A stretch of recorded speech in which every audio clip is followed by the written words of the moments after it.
Buenos días, soy el profesor Eduardo Valverde y hoy les voy a hablar acerca de la tabla periódica. Para abordar el tema debemos hacer una reseña histórica en la que podamos comprender mejor su evolución. Es decir, la tabla periódica es el producto de pensadores, hombres de ciencia a lo largo de los siglos, sobre todo en el siglo XIX y comienzos del XX, que se dieron pasos de gigante para su elaboración final, que aún es perfectible como todo lo científico. Fue Aristóteles el sabio que clasificó en 4 tipos de elementos en la materia: tierra, aire, fuego y agua. Hoy sabemos que ninguno de ellos es elemento químico, sino sustancias compuestos o mezclas. Luego los alquimistas, que eran una especie de monjes y experimentadores, descubrieron muchas sustancias importantes, como las sales, el cinabrio, el alcohol y algunos ácidos. Quizás fueran más sustancias, pero que no fueron registradas debidamente, ya que sus hallazgos eran secretos.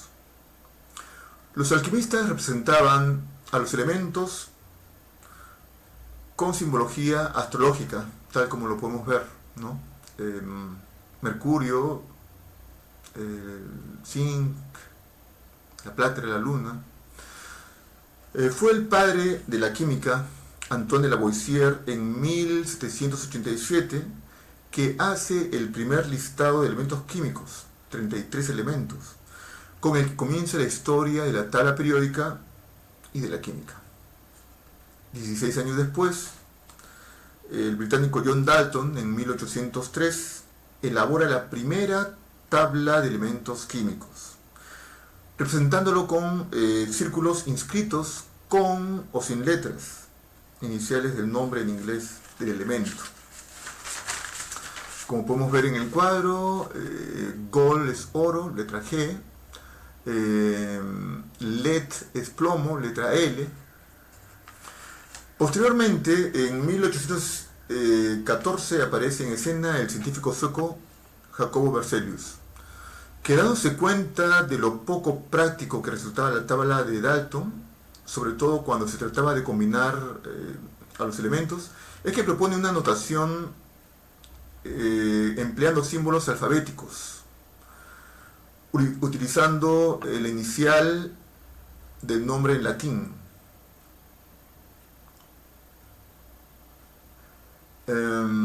Esto hizo posible una mayor sistematización en la tabla. Además, otro aporte importante de Berzelius es que hace la primera clasificación.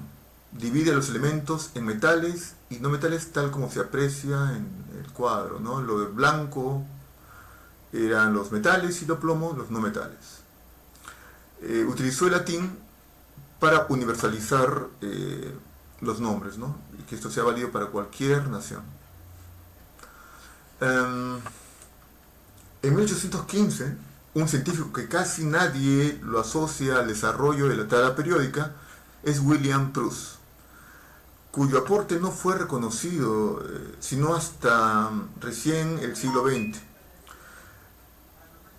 Él estableció que todos los elementos en todos los elementos se hallan compuestos de hidrógeno. Cuando se creó el concepto de número atómico, recién se tomó en cuenta su postulado. Dobereiner, en 1817, es el primer químico que postula la teoría de los periodos. Su aporte son las tríadas. Encontró hasta 20 de ellas, tal como lo vemos en el cuadro. 1827 terminó las tríadas.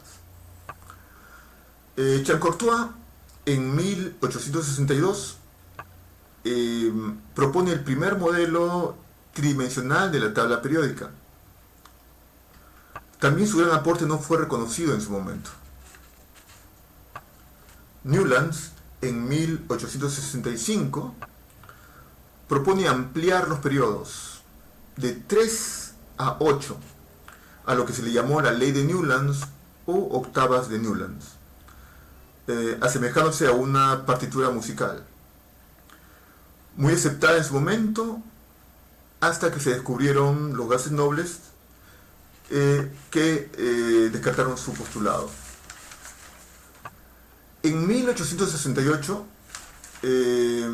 hay una disputa entre el alemán Lothar Meyer y el ruso Mendeleev.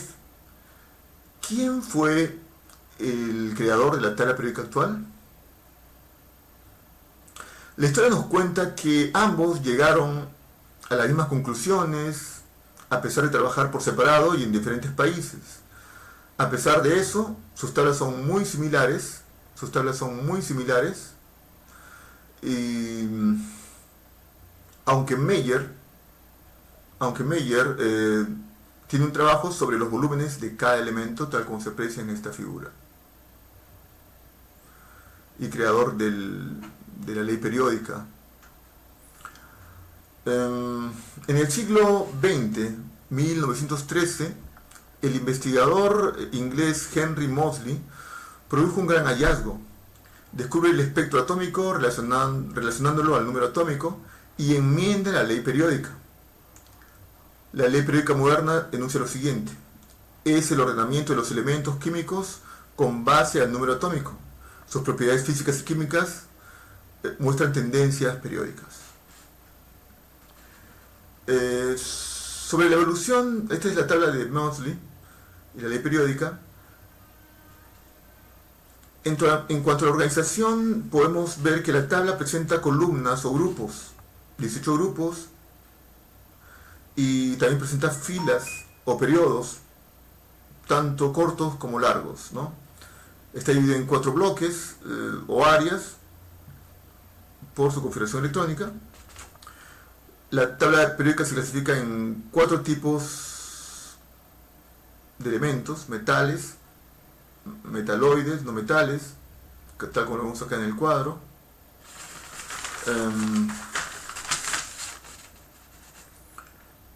Vemos aquí el grupo 1A, es el grupo de los alcalinos.